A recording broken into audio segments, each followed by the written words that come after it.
It's time for another episode of PANNUS Finds, brought to you by you guys. A can that was crushed. Obviously, they had some skin breakdown from it. Also, roaches came out of the same ones. Bottle of alcohol. Honestly, I'm starting to think that people put things in their PANNUS on purpose and then either forget that they're there or just are get too sick, so they just come to the hospital and we find them, because there's no way that just got up in there. I like to equivalent it to putting things into your bra when you're needing to store them. My fave find was coins and a crumpled up grocery bag in the same PANNUS. A dead mouse. Didn't we have a dead mouse on the last one?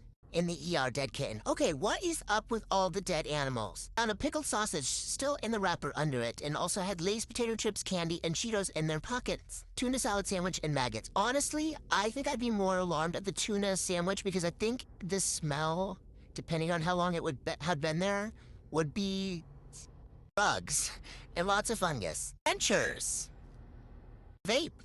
Never know when you're gonna need a vape in the hospital. Maggots, lots of maggots. Okay, what is up with these maggots? How are they getting there? Plastic spoon and a dead cockroach. Okay, and also cockroaches. What's up with the dead animals and all of the bugs? Okay, that's all for now. Just keep sending me these because you guys are truly making my day.